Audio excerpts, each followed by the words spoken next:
નમસ્કાર દર્શક મિત્રો, સ્પાર્ક ટુડે ન્યૂઝમાં આપનું સ્વાગત છે। ગતરોજ જરોદ પાસે એક એક્સિડન્ટ થયું હતું અને ત્યારબાદ બે વ્યક્તિના મોત પણ નીપજ્યા હતા। ત્યારે અત્યારે ફરી એકવાર એક્સિડન્ટનો બનાવ પાવાગઢ હાલોલ રોડ પર અત્યારે જોવા મળી રહ્યો છે।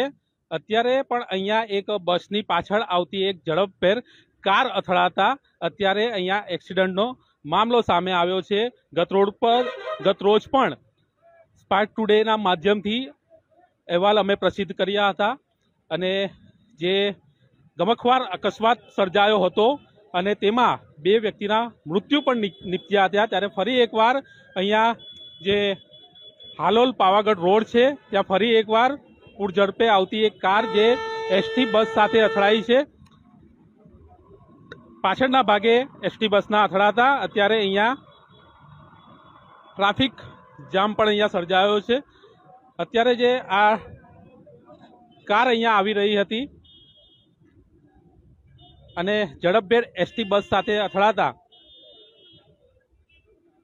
ટ્રાફિક પણ છે તે થોડો ડાયવર્ટ કરવો પડ્યો છે।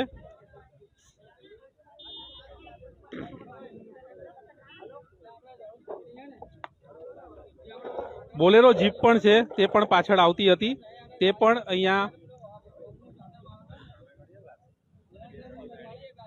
આપ જોઈ શકો છો। જે રીતે એસટી બસને કારે ટક્કર મારતા પાછળથી આવતી જે બોલેરો જીપ છે તે પણ અહીંયા અકસ્માતનો ભોગ બની છે।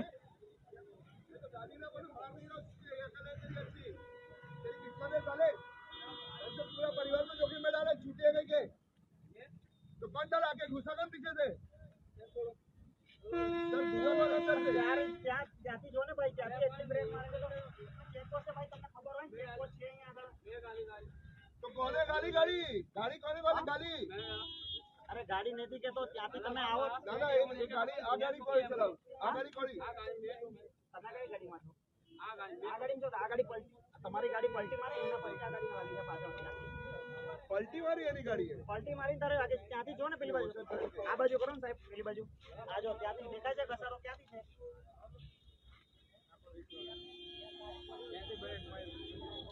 બોલેરો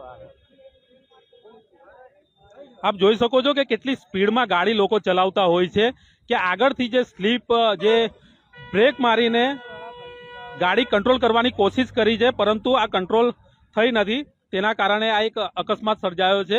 કેટલી સ્પીડમાં લોકો ચલાવતા હોય છે તેનું આ એક ઉદાહરણ છે। બ્રેક મારવા છતાં પણ ત્યાંથી સ્લીપ મારીને ગાડી અહીંયા સુધી પહોંચી છે અને આગળ જે ગાડી હતી તે અકસ્માતનો ભોગ બની છે।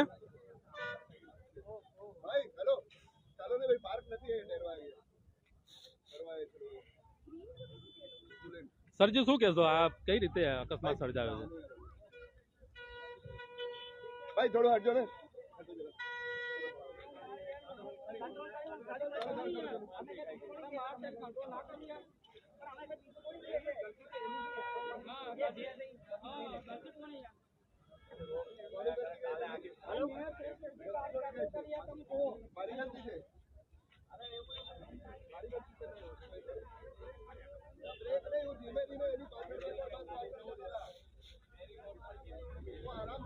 કારમાં સવાર જે પરિવાર હતું તે પણ અત્યારે ભાઈ હેલો ચાલો બે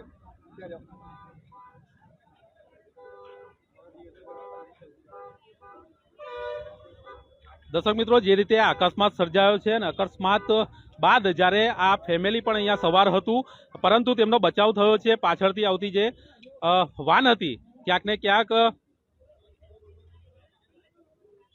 અકસ્માતના કારણે આ ગાડીને પણ ઘણું નુકસાન થયું છે। આગળ જતી જે એસટી બસ હતી તે એસટી બસમાં પણ પાછળથી ટક્કર લાગવાના કારણે અને આગળથી પણ ટક્કર લાગવાના કારણે આ જે ગાડી છે તેનો આ હાલ થયો છે। તો જે રીતે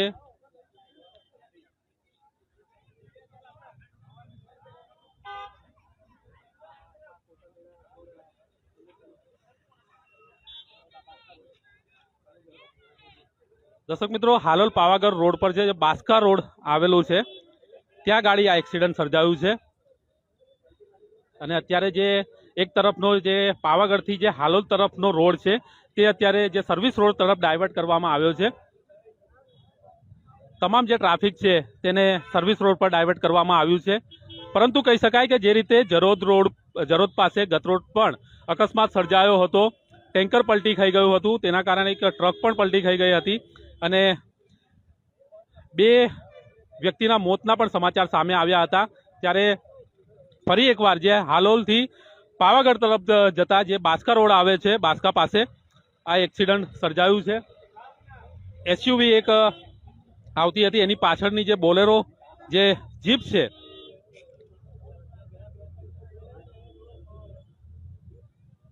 તે કઈ પૂર ઝડપે આવતી હતી અને એનાથી કંટ્રોલ ન થતા આગળ જતી આ એસયુવીને ટક્કર મારી છે. એસયુવી પાછળથી પણ એને ટક્કર અને આગળથી પણ જે બસ સાથે અકસ્માત સર્જાતા અત્યારે પોલીસ પણ અહીંયા પહોંચી છે અને આગળની જે કાર્યવાહી છે તે કરવામાં આવી રહી છે. પરંતુ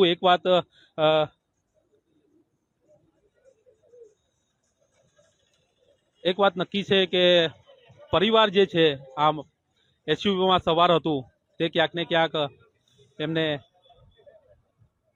કોઈ નુકસાન નથી થયું અને અત્યારે જે રીતે પોલીસ વિભાગ પણ અહીંયા પહોંચી અને આગળની કાર્યવાહી છે તે કરી રહ્યું છે.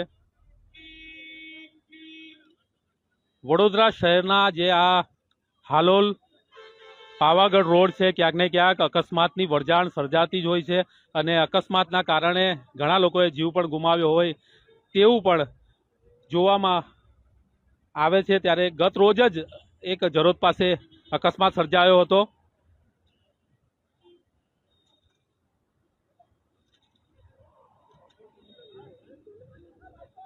ત્યારે ફરી એકવાર અત્યારે લોકો જે પૂર ઝડપે ગાડી ચલાવતા હોય છે અને તેના કારણે અકસ્માત જે સર્જાતા હોય છે તેવો જ અકસ્માત ફરી એકવાર સર્જાયો છે.